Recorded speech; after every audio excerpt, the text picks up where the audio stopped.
வணக்கம். வந்தார்கள் வென்றார்கள். எழுதியவர் கார்ட்டூனிஸ்ட் மதன். பாகம் 19 8ஆம் பகுதி.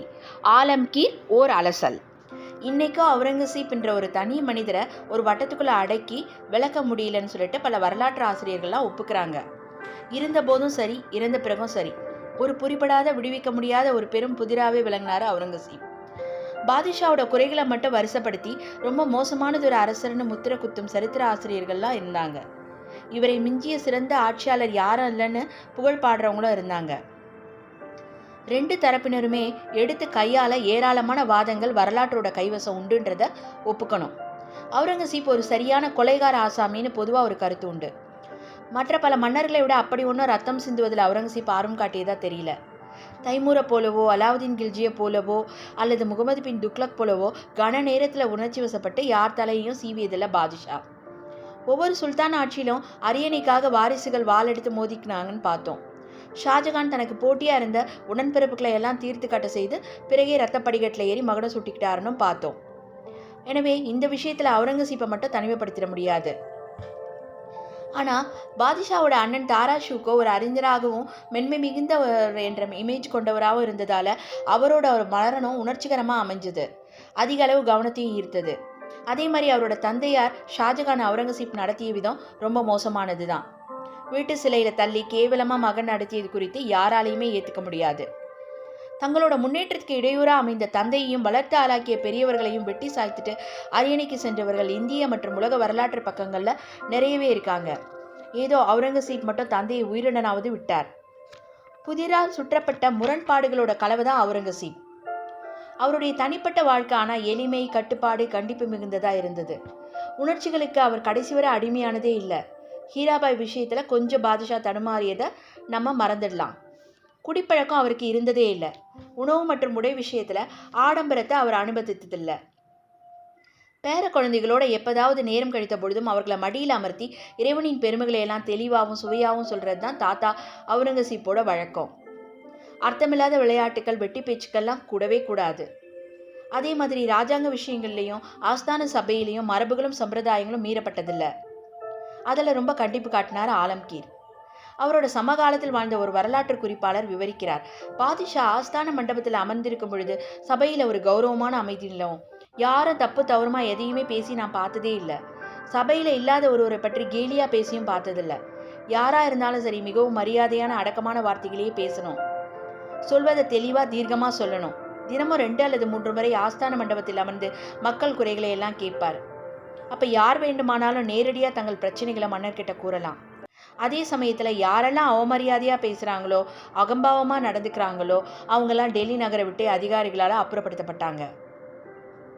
சபையில் தன்னிடம் தரப்பட்ட மனுக்களை எல்லாம் உடனுக்குடன் படித்து குறிப்புகள் எழுதுவது பாதுஷாவோட வழக்கம். இந்த டெல்லி மன்னரோட பார்வை கூர்மையானதாக இருந்தது.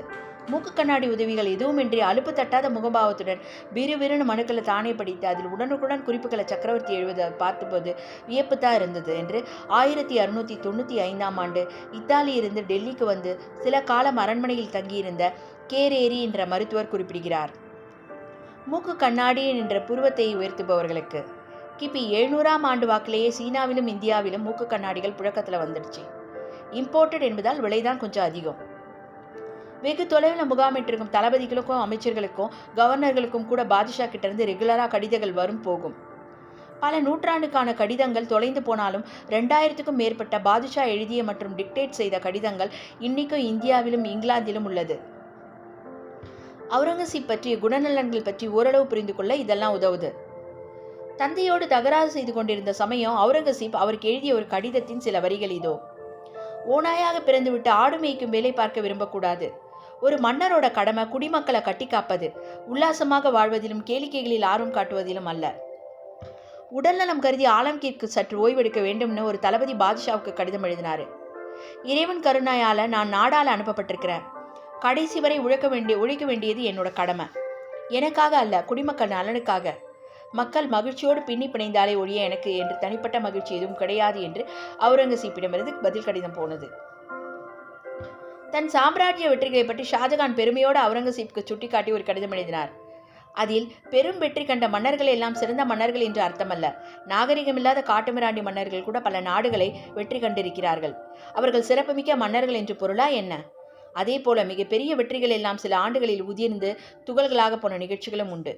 எனவே ஒரு மன்னன் நாட்டை எப்படி ஆள்கிறான் என்பதுதான் முக்கியம் என்று போகிறது அந்த கடிதம். இதே போல தன் இரண்டாவது மகனுக்கு அவுரங்கசீப் சொல்லிய அறிவுரை: ஓய்வெடுப்பது, உல்லாசமாக விடுமுறை எடுப்பது, இதிலெல்லாம் ஆள பிறந்தவர்கள் நாட்டம் செலுத்தக்கூடாது. மக்களுக்காக தொடர்ந்து உழைப்பது ஒன்றே ஆட்சியாளர்களின் கடமை. அரசரும் சரி, தண்ணீரும் சரி ஒரே இடத்தில் தேங்கக்கூடாது. தண்ணீர் கெட்டு போய்விடும், அரசரும் மதிப்பிழந்து போய்விடுவார் என்கிறது அந்த கடிதம். இதற்கேற்ப அவுரங்கசீப் தெற்கே படைக்கு தலைமை தாங்கி போனபோது அவருக்கு வயது 65 கடந்துவிட்டது. வழியில் நதிகளில் வெள்ளம் பெருக்கெடுத்தது, மலைகள் குறுக்கிட்டது, நோய்களால் வீரர்கள் பாதிப்பு, குடிநீர் பற்றாக்குறை, கொதிக்கும் வெயில், பஞ்சம். எதற்கும் முகம் சுளிக்காமல் ஒரு இளம் வீரனுக்குரிய சுறுசுறுப்புடன் இயங்கினார் அவுரங்கசீப். இத்தனைக்கும் நடுவில் போர்த்திட்டங்கள் பற்றிய ஆலோசனைகள், அடுத்த தாக்குதல் எப்படி நிகழ வேண்டும் என்று படம் வரைந்து காட்டுதல், தளபதிகளை மாற்றுதல், புதிய தளபதிகளை நியமித்தல், ஒற்றர்களுக்கு ஆணை பிறப்பித்தல், அத்தனையும் தளராமல் தோலாமல் கவனித்தார் பாதுஷா. இப்படியாக நிர்வாகம் சம்பந்தமாக எல்லாவற்றையும் பாதுஷா தானே இழுத்து போட்டுக்கொண்டு ஆணைகள் பிறப்பித்ததன் விளைவு தலைமை பொறுப்பில் இருந்த மற்றவர்களுக்கு சுயமாக சிந்தித்து முடிவெடுக்கும் திறமையே போய்விட்டது எனலாம். பாதுஷாவின் ஆணை வரும் வரை எந்த ஒரு அவசர விஷயத்திலும் கூட முடிவெடுக்காமல் குழப்பத்தில் தவித்தனர் அதிகாரிகள். ஒரு தனி மனிதன்ற முறையில பக்தி, எளிமை, நீதி, வீரம், அறிவு, ஒழுக்கம் எல்லாத்திலையும் மிக சிறந்து விளங்கினார். ஆனா ஒரு நாடாளும் சக்கரவர்த்தின்னு பார்க்கும் பொழுது பாதுஷா தோல்வி அடைந்ததாகத்தான் சொல்லணும் என்று கைஃபிகான் என்னும் அவுரங்கசீப் காலத்திய வரலாற்று குறிப்பெழுத்தாளர் கருத்து தெரிவிக்கிறார். அதற்கு முக்கிய காரணம், இந்தியாவில் பெரும்பான்மையாக வாழ்ந்த இந்துக்கள் பாதுஷா பாரபட்சமாக நடத்தினார். ஜிசியா வரியை விதித்தார். சீக்கியர்களையும் மராட்டியர்களையும் எதிர்த்துக்கிட்டாரு. குறிப்பாக தன் கீழ் பணிபுரிந்த எல்லோர் மீதும் இருந்த சந்தேகம் காரணமாகவே சின்ன சின்ன விஷயங்கள் கூட தானே முடிவெடுத்ததும் அவர் தோல்விக்கு வழிவகுத்தது என்று பலர் வரலாற்று ஆசிரியர்கள் குறிப்பிடுகிறார்கள். தவிர சட்டத்தை கொஞ்சம் ஓவர் டோஸா மக்கள் மீது பிரயோகித்த தவறையும் செய்தார் ஆலம்கீர். ஒரு சிறு விதியை மீற அனுமதித்தால் அது போதும், எல்லா விதிகளும் மீறப்படும் என்று அவுரங்கசீப் ஒரு சமயம் சொன்னது கேட்பதற்கு நன்றாக இருந்தாலும் நடைமுறைக்கு ஒத்து வருவதில்லை. மத கோட்பாடுகளுக்கு அத்தனை முக்கியத்துவம் தந்த இந்த மன்னர் எல்லையில்லாத கருணை கொண்டவன் இறைவன் என்ற ஒரு முக்கிய விஷயத்தை மறந்துவிட்டார். அவுரங்கசீப்பின் சாம்ராஜ்ய எல்லை 1690க்குள்ள அக்பர் காலத்தையும் மிஞ்சி மேற்கே காபூல்ல இருந்து கிழக்கே சிட்டாகாங் வரையிலையும் வடக்கே இமயமலையிலிருந்து தெற்கே காவிரி நதி வரையிலும் பறந்து விரிந்திருந்தது. எவ்வளவுதான் சாமர்த்தியம் கொண்டிருந்தாலும் யாரையும் நம்பாத ஒரு தனி மனிதரால் எப்படி இத்தகைய பெரும் சாம்ராஜ்யத்தை கட்டுக்கோப்பாக நிர்வகிக்க முடியும்? ஆப்கானியர், மராட்டியர், சீக்கியர், ஜாட்டினத்தினர் என்று நாலாபுறமும் கிளம்பிய எதிர்ப்பு சக்திகளை தற்காலிகமாக பாதுஷாவில் அடக்க முடிந்ததை தவிர அடியோடு வேறிருக்க முடியவில்லை. டெல்லிக்கு வெகு தொலைவில் தட்சிண பிரதேசத்தில் சக்கரவர்த்தி முகாம் அமைத்து தங்கியிருந்ததில் வடக்கே நிர்வாகம் சீரழிய ஆரம்பித்தது. ஒழுக்கத்தை போதித்த இந்த மன்னருடைய ஆட்சியில் டெல்லியில் லஞ்ச லாவண்யம் தலைவிரித்து ஆடியது. கலை விஷயங்கள்ல நாட்டோட முன்னேற்றம் அடியோடு நின்று போய் விட்டிருந்தது. குறிப்பா மனித வாழ்க்கைக்கு அழகும் அர்த்தமும் ஏற்படுத்தும் இசையின் மீது மன்னருக்கு ஏக வெறுப்பு என்பதால் இசை நிகழ்ச்சிகளுக்கு அடியோடு தடை விதிக்கப்பட்டிருந்தது. இசைக்கலைஞர்கள் வாயை திறந்தால் அவர்களை காவல் அதிகாரிகள் சிறையில் தள்ளினாங்க. இறை வணக்கத்துடைய இறை பாடல்களை தவிர மனிதன் பொழுதுபோக்குக்காக பாடுவதை அநாகரிகம் என்று தீர்மானமாக கருதினார் அவுரங்கசீப். இசை மீது அவுரங்கசீப்புக்கு இருந்த வெறுப்பு பற்றி சுவையான ஒரு கதையும் உண்டு. ஒருமுறை டெல்லியில் இருந்தப்போ அவுரங்கசீப் யானை மீது அமர்ந்து ஆக்ராவுக்கு போனார். அப்போ செங்கோட்டைக்கு வெளியே ஜும்மா மசூதி அருகில் கூட்டமாக பலர் ஓன்னு வாய்விட்டு அழுதவண்ணம் நிற்பதை கண்டு ஆர்வ மிகுதியால் யானையை விட்டு கீழே இறங்கி அங்கே சென்றார் பாதுஷா. கொடும் பாவி ஒன்று பிணம் போல மலர்களால் தூவப்பட்டு கீழே இருத்தப்பட்டிருந்தது. நகரத்தோட இசைக்கலைஞர்களாக அங்கே இருந்தாங்க. என்ன இது, ஏன் அழறீங்கன்னு பாதுஷா வினவர். சக்கரவர்த்தி, நாங்கள் எல்லோரும் இசைக்கலைஞர்கள், இதோ கீழே கிடப்பது இசை. உங்களோட ஆட்சியில் அதன் உயிர் போய்விட்டதால அதை நல்லடக்கம் செய்ய கிளம்பிக்கிட்டு இருக்கோம் என்று போடு போட்டார்கள். வந்த புன்னகையை அடக்கி கொண்ட அவுரங்கசீப் முகத்தில் துளியும் சலனம் காட்டாம, ஓ, இசை இறந்து விட்டதா? அதில் எனக்கு சற்று சந்தேகம் இருந்தது. இறந்தது உண்மை என்பது மகிழ்ச்சியான செய்தி. அதன் ஆத்மா சாந்தி அடைய நாம் எல்லோரும் இறைவனை வேண்டிப்போம் என்று சொல்லிவிட்டு சென்ற சக்கரவர்த்தி திரும்பி பார்த்து மறுபடியும் உயிர் வந்து தொலைக்கப் போகிறது. எனவே எதற்கும் சற்று ஆழமாகவே அடக்கம் செய்யுங்கள் என்றார். இசைக்கலைஞர்கள் வெறுத்து போய் உட்கார்ந்து விட்டார்கள். இவை தவிர இலக்கியம், ஓவியம் எதுவும் வளரல அவுரங்கசீப் காலத்துல. கட்டடக்கலையில ஓரளவு நாட்டம் செலுத்தினார் அவுரங்கசீப். அவர் மனைவி தில்ரஸ் பானு பேகம் கல்லறையை தெற்கே அவுரங்காபாத் நகர தாஜ்மஹால் பாணியில கட்டினார் பாதுஷா. கட்டடக்கலை வல்லுநர்கள் அதை அழகான ஒன்றாகவே கருதுறாங்க. இருந்தாலும் எல்லாரும் தாஜ்மஹாலோடு அதை ஒப்பிட்டு பார்த்து தாழ்த்தி பேசியே ஒரு வழி பண்ணிட்டாங்க. செங்கோட்டைக்குள்ள பாதுஷா கட்டிய முத்து மசூதி கச்சிதமான அழகான ஒன்று. ஒவ்வொரு முறையும் ஜும்மா மசூதிக்கு ஷாஜகான் ஊர்வலமாக போனபோது டிராஃபிக் ஜாம் ஏற்படுறது வழக்கம். மக்களுக்கு தொல்லை கொடுக்கக்கூடாதுன்னு எண்ணிய அவுரங்கசீப் ஜும்மா மசூதியை மக்களுக்கு தொழுகைக்காக விட்டு கொடுத்துட்டு தனக்காக கோட்டைக்குள்ளே கட்டிக்கொண்ட சிறு மசூதி தான் முத்து மசூதி.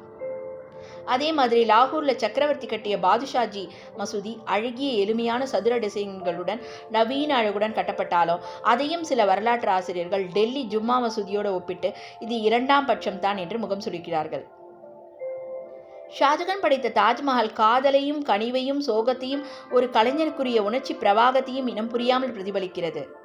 மகா சீரியஸ் மன்னரான அவுரங்கசீப் படைப்புக்கள்ல இது போன்ற உணர்ச்சிகள் எதுவும் பார்ப்பவர்களின் இதயத்தை தொட்டு சிலிர்ப்பு ஏற்படுத்தாததாலோ என்னவோ பாதுஷாவின் படைப்புகளுக்கு வரலாற்றில் அவ்வளவு முக்கியத்துவம் இல்லாமல் போய்விட்டது. நாளை பார்க்கலாம் கடைசி கால கவலைகளை. நன்றி, வணக்கம்.